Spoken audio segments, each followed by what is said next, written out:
The Assembly will hear a statement by His Excellency Benjamin Netanyahu, Prime Minister, Minister for Foreign Affairs, Minister for the Economy, Minister for Communications, and Minister for Regional Cooperation of the State of Israel. May I request protocol to escort His Excellency. I have great pleasure in welcoming the Prime Minister of Israel. I invite him to address the General Assembly.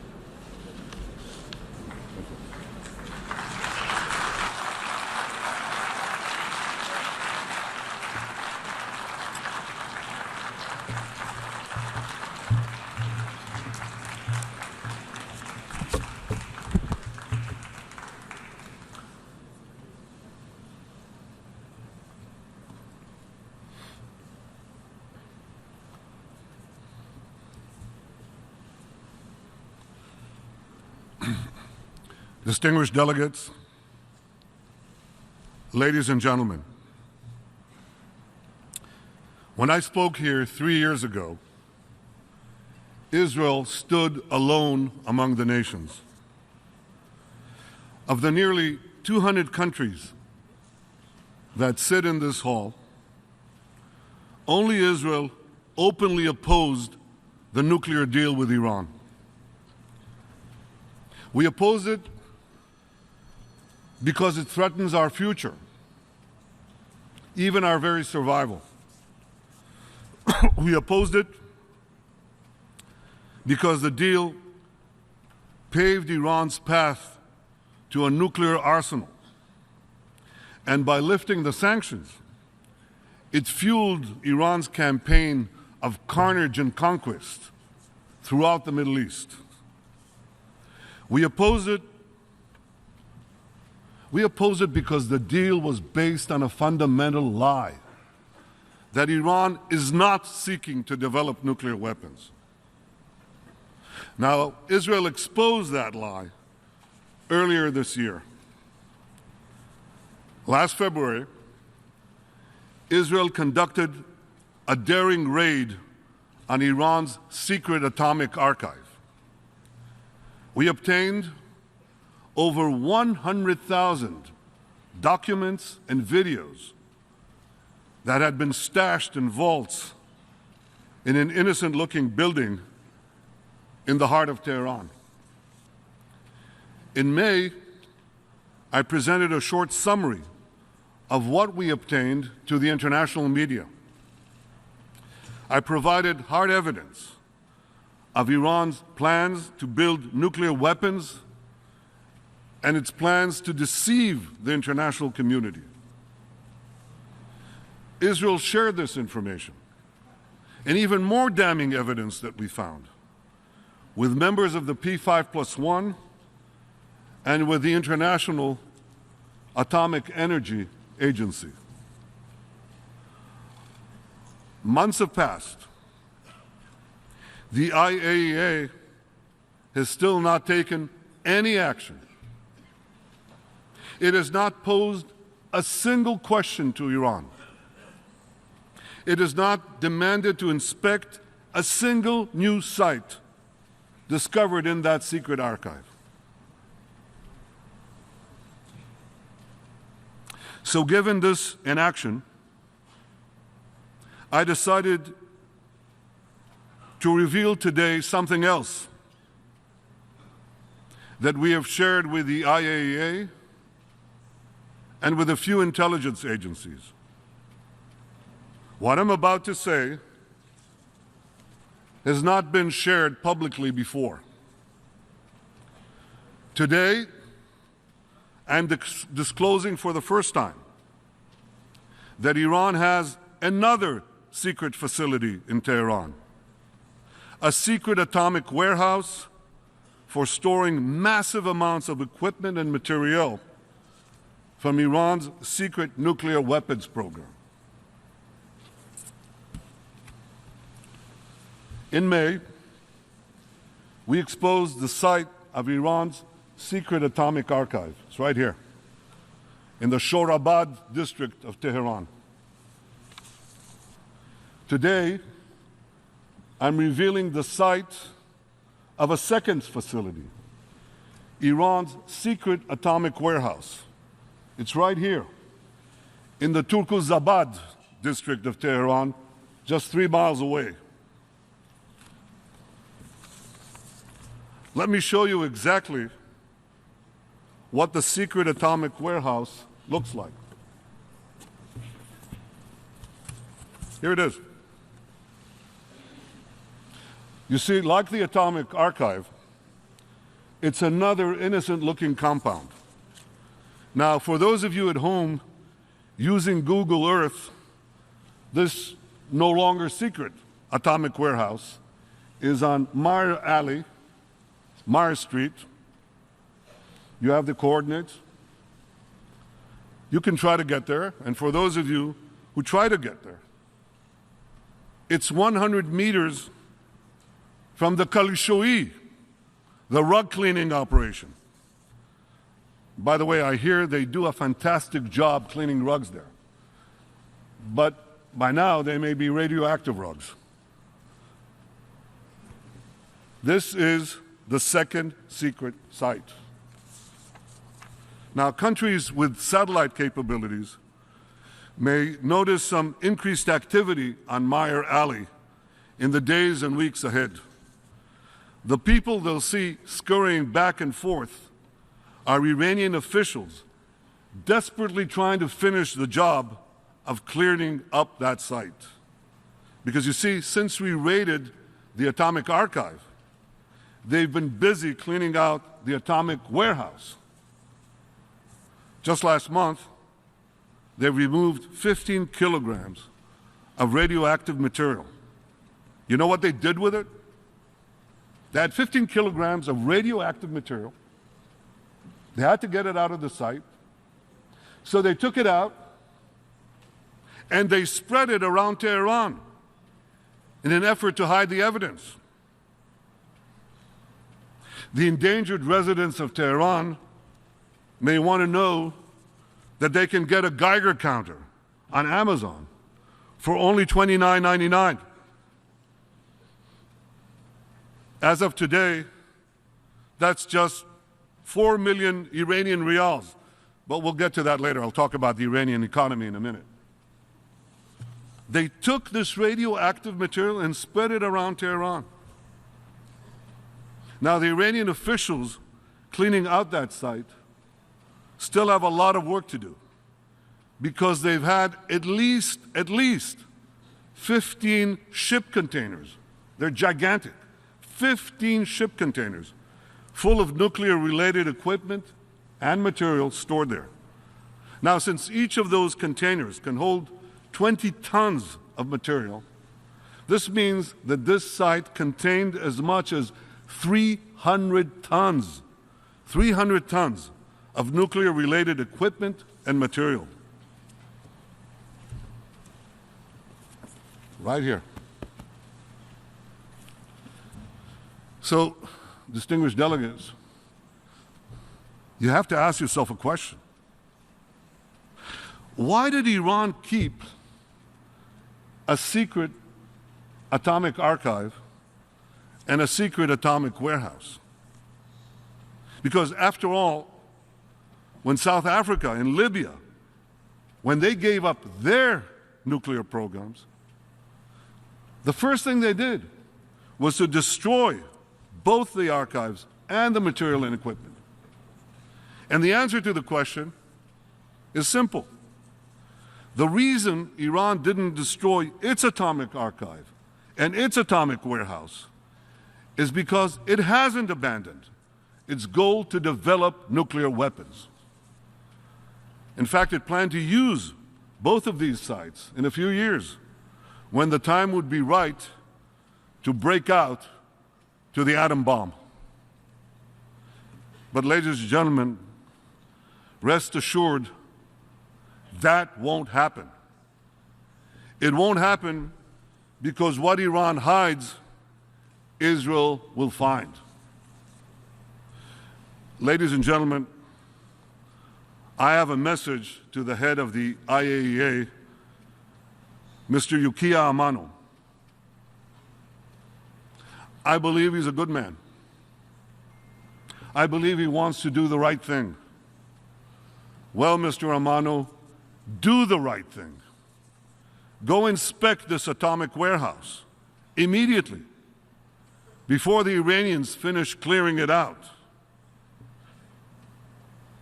Distinguished delegates, do you remember when we were promised that inspections could take place anytime, anywhere? Remember that? Anytime, anywhere.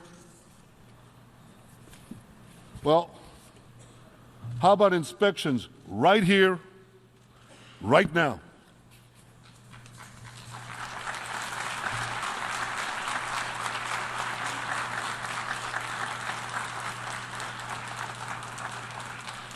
And Mr. Amano, while you're at it, inspect the other sites we told you about. Once and for all, tell the world the truth about Iran. Now, I also have a message today for the tyrants of Tehran. Israel knows what you're doing, and Israel knows where you're doing it. Israel will never let a regime that calls for our destruction to develop nuclear weapons. Not now, not in 10 years, not ever.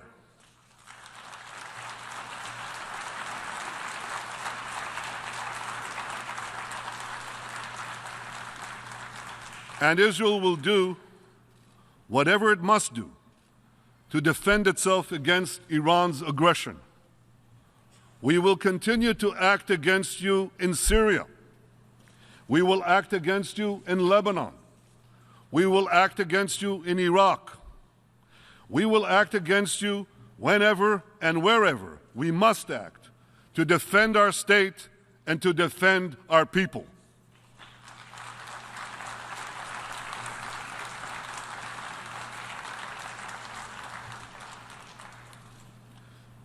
Distinguished delegates, 3 years ago, a few weeks after the nuclear deal was completed, I asked this question from this very podium. Does anyone seriously believe that flooding Iran's radical theocracy with weapons and cash will curb its appetite for aggression? But many of the deal's supporters believed just that. They believed that Iran's regime would become more moderate, more peaceful. They believed that Iran would use the billions of dollars it received in sanctions relief to improve the lives of its people, to solve the water problem, to solve the trucking problem, to solve the electricity problem, hospitals, schools. That's what they believed. Perhaps many of you also believe that. Well, this didn't happen. Instead, Iran used the money to fuel its vast war machine.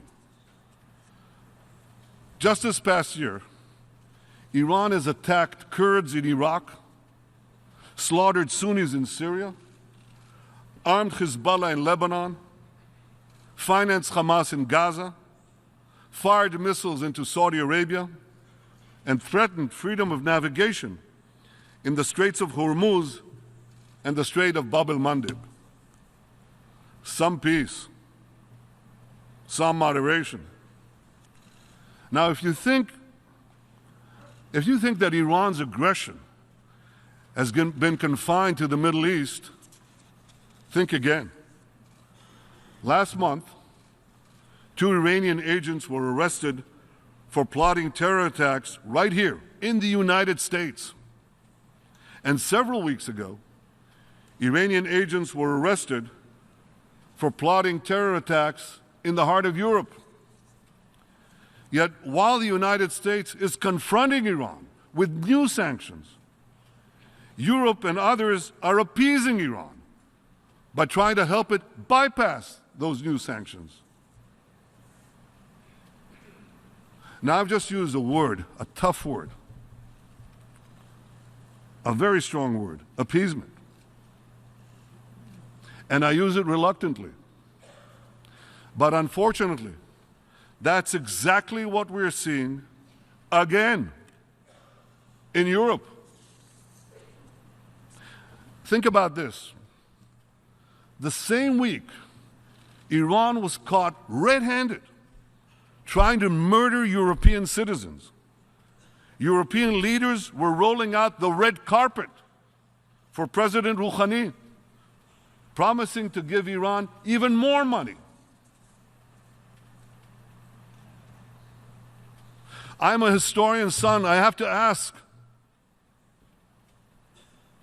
I ask it not merely as a historian's son, I ask it as a Jew, as a citizen of the world, as someone who's lived through the 20th century. Have these European leaders learned nothing from history?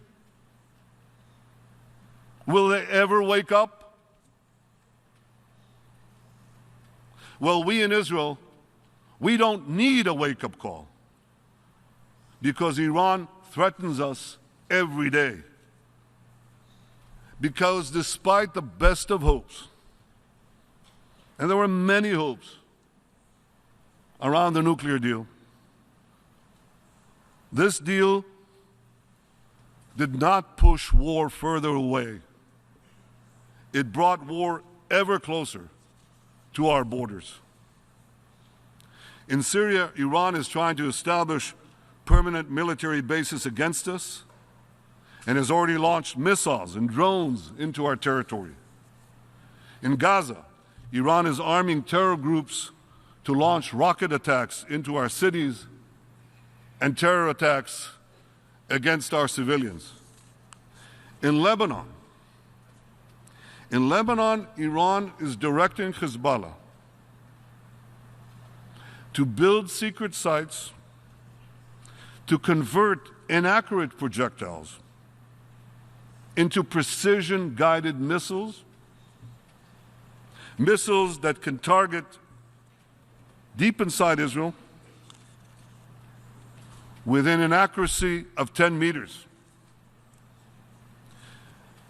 Hezbollah, listen to this. Hezbollah is deliberately using the innocent people of Beirut as human shields. They've placed 3 of these missile conversion sites along Beirut's international airport.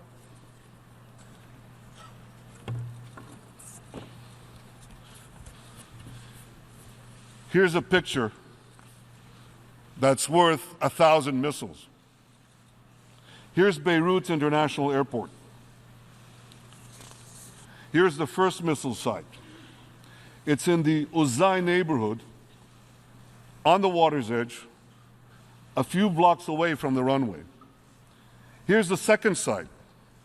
It's underneath a soccer stadium. That's the soccer stadium, 2 blocks away. And here's the third site. It's adjacent to the airport itself, right next to it. So I have a message for Hezbollah today. Israel also knows what you're doing. Israel knows where you're doing it. And Israel will not let you get away with it.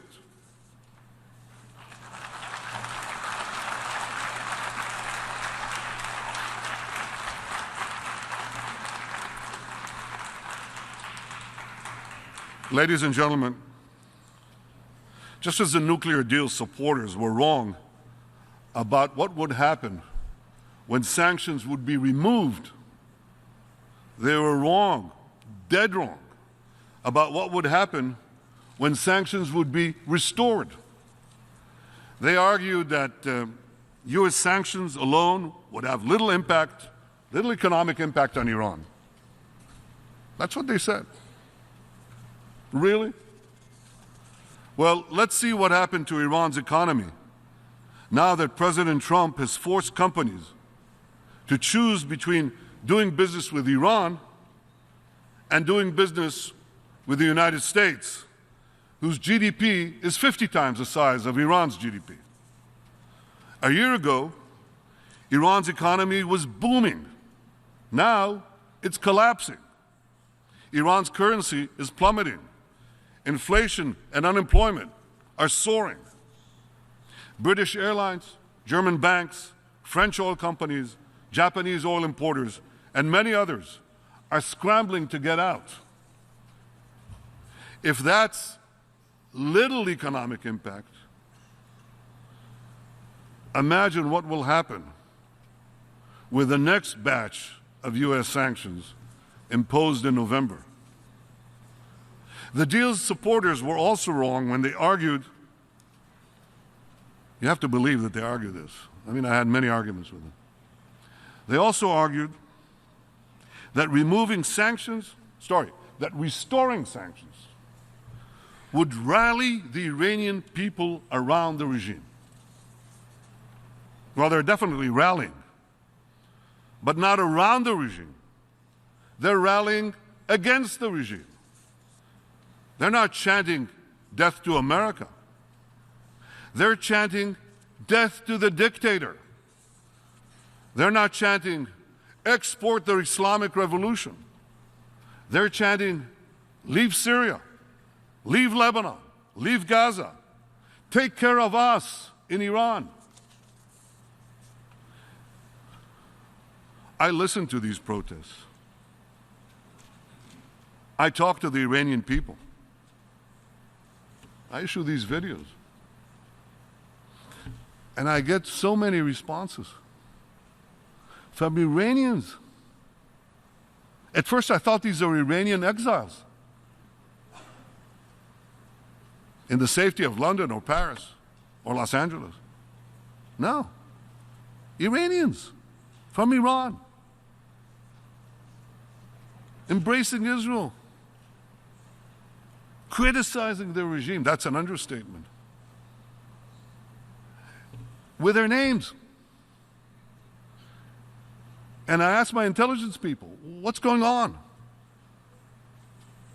And shortly after, the protests broke out, not because of what I said, but it was an indicator of something extraordinary that was taking place there. Because in these protests, the Iranian people are showing unbelievable courage. From the urban centers to the outlying villages, and it's embracing now the whole of Iran. From the striking bazaar merchants to the young women uncovering their hair. The people of Iran are bravely standing up to a regime that has brutally repressed them for 4 decades and that has squandered their money, still squanders their money, in bloody wars across the Middle East. So here's what I say to Europe's leaders and to others. Instead of coddling Iran's dictators, join the US and Israel and most of the Arab world in supporting new sanctions against a regime that endangers all of us and all of the world.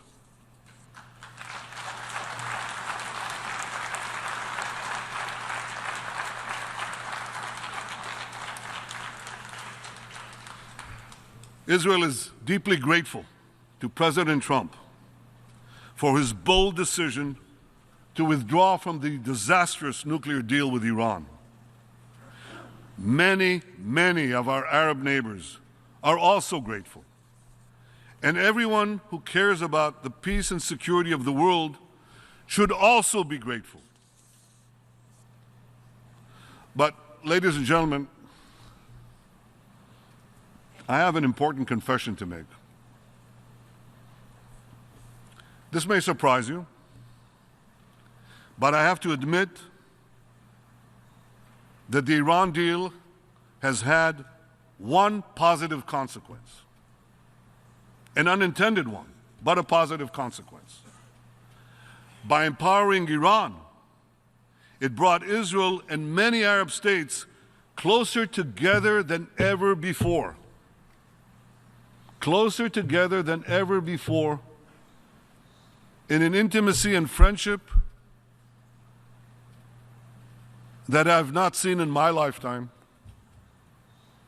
and would have been unimaginable a few years ago.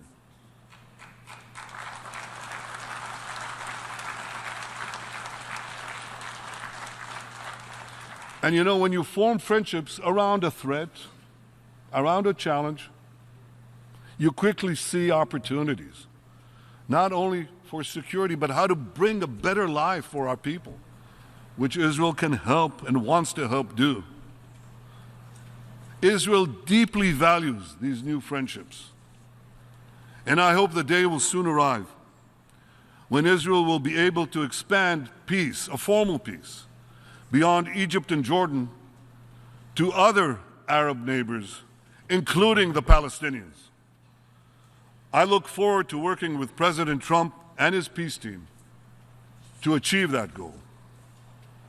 I also want to use this opportunity. We're here at the UN, a place I know because I served here as ambassador many years ago, for many years.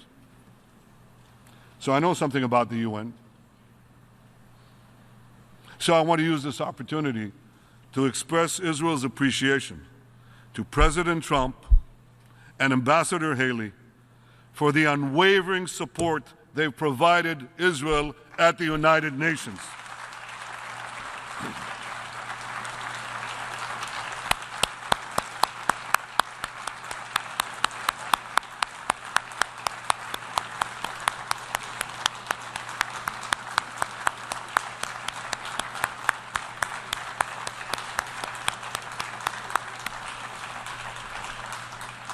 They have unequivocally backed Israel's right to defend itself.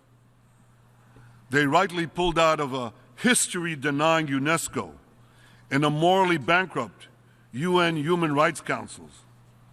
They have more resolutions about Israel than the rest of the world combined, I think. And tenfold compared to, I don't know, Iran, Syria, you name it.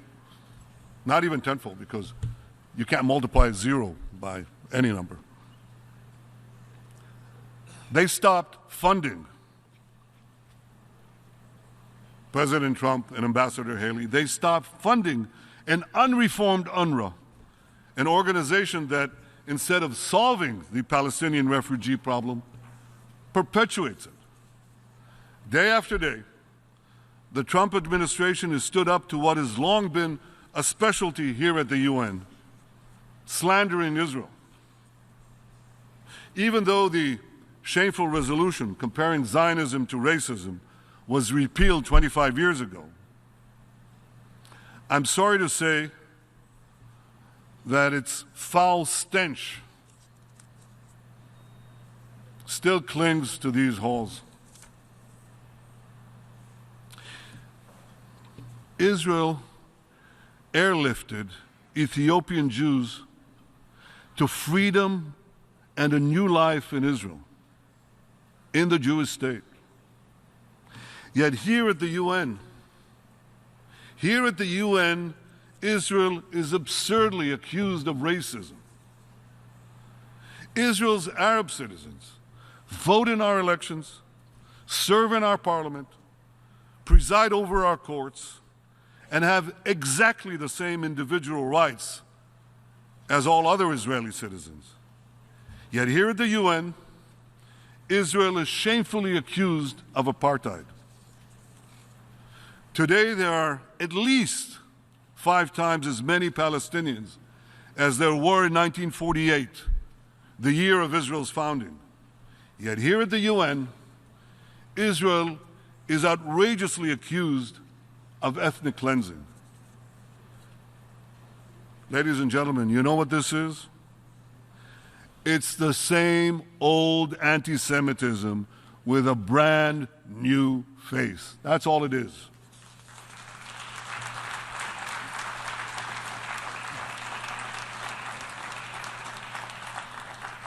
Once it was the Jewish people that were slandered and held to a different standard. Today, it's the Jewish state that is slandered and held to a different standard. Here's an example. Take the outlandish attacks that have been leveled against Israel after our Knesset, our parliament, recently adopted a law declaring Israel the nation state of the Jewish people. Mind you, Israel is a free country. You can oppose this law, and people did. You can call for different wording in this or that clause, or you can call to add or subtract a clause. You can do that. But when Israel is called racist, Israel is called racist for making Hebrew its official language, and the Star of David its national flag. When Israel is labeled an apartheid state for declaring itself the nation state of the Jewish people, this is downright preposterous. And you know why? Because represented in this hall today are more than 100 countries that have only one official language, even though many other languages are commonly spoken within those countries. There are more than 50 countries here that have crosses or crescents on their flags, even though many have non-Muslims and non-Christians, many of them living in their midst. And there are dozens of countries that define themselves as nation states of a particular people, even though there are many ethnic and national minorities within their borders. None of these countries are denigrated or libeled for celebrating their unique national identity. Only Israel is denigrated. Only Israel is libeled. What is unique about the Jewish people is not that we have a nation state. What is unique is that many still oppose us having a nation state. Moments ago, President Abbas outrageously said that Israel's nation state law proves that Israel is a racist apartheid state. President Abbas, you should know better. You wrote a dissertation denying the Holocaust. Your Palestinian Authority imposes death sentences on Palestinians for selling land to Jews. Did you hear that? If a Jew buys an apartment, a piece of land, anywhere in the Palestinian territories, the Palestinian who sold him that land is executed. That's what the law says. President Abbas, you proudly pay Palestinian terrorists who murder Jews. In fact, the more they slay, the more you pay. That's in their law too. And you condemn Israel's morality? You call Israel racist? This is not the way to peace. This is not the way to achieve the peace we all want and need, and to which Israel remains committed. This body should not be applauding the head of a regime that pays terrorists. The UN should condemn such a despicable policy.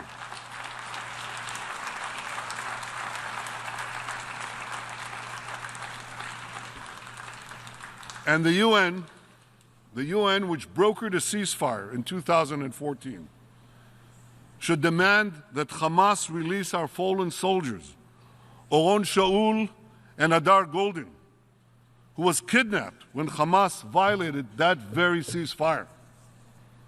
Hamas should also release the two Israeli citizens it holds captive, Abera Mengistu and Hisham al-Sayed.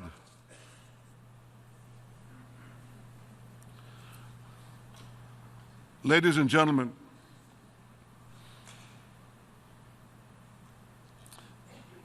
every time I stand here, I feel as I do today. I am privileged to stand here as the Prime Minister of the Jewish and democratic state of Israel.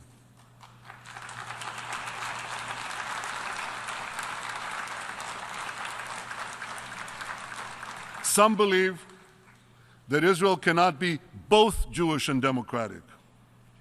This is false. Israel is both, and Israel will always remain both. Ever since Abraham and Sarah made their journey to the Promised Land nearly 4,000 years ago, the land of Israel has been our homeland. It's the place where Isaac and Rebekah, Jacob, Leah, and Rachel carried on their eternal covenant with God. It is where Joshua made us a sovereign nation, where David ruled and Isaiah preached, where the Maccabees fought, and where Masada fell. It's the place from which we were exiled and to which we returned, rebuilding our ancient and eternal capital, Jerusalem.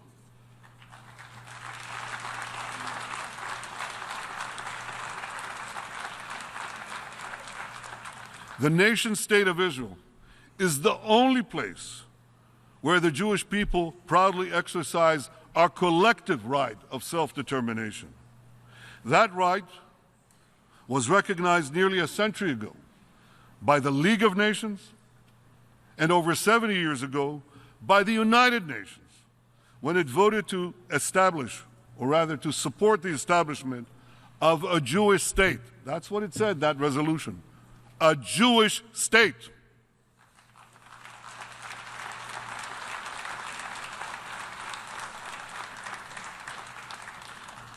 At the same time, Israel is a vibrant democracy where all its citizens, Jews and non-Jews alike, enjoy equal individual rights, and these rights are guaranteed by law. In Israel, whether you're a Jew or an Arab, a Christian or a Muslim, a Druze or a Bedouin, or anything else, your individual rights are exactly the same, and they will always remain the same.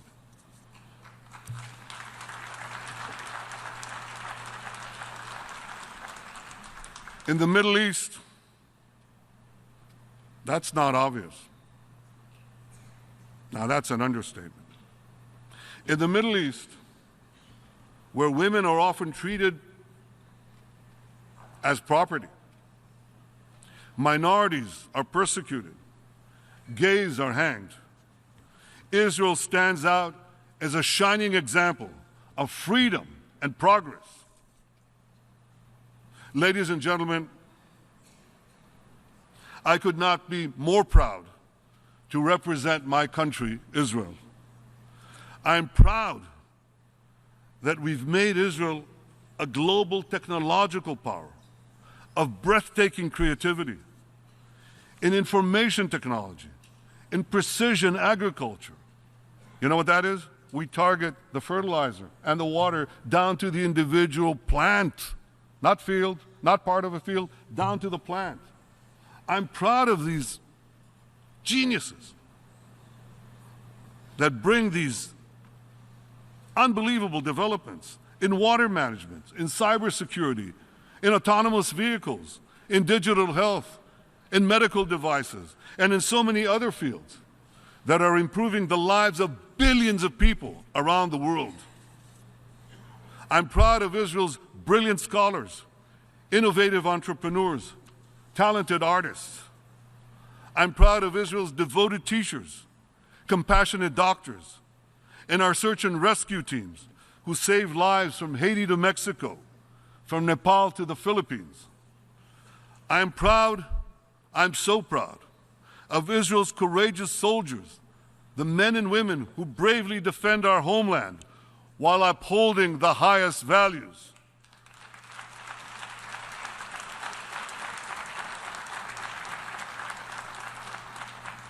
And most of all, ladies and gentlemen, most of all, I'm proud of the people of Israel who draw extraordinary strength from the deep wellsprings of our heritage, who possess an unbreakable spirit, and who are determined, as ever, to build a secure and magnificent future for the one and only Jewish state.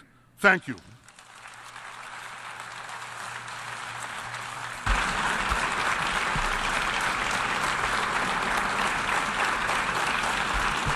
On behalf of the General Assembly, I wish to thank the Prime Minister of the State of Israel, His Excellency Benjamin Netanyahu, for the statement just made, and I request protocol to escort His Excellency.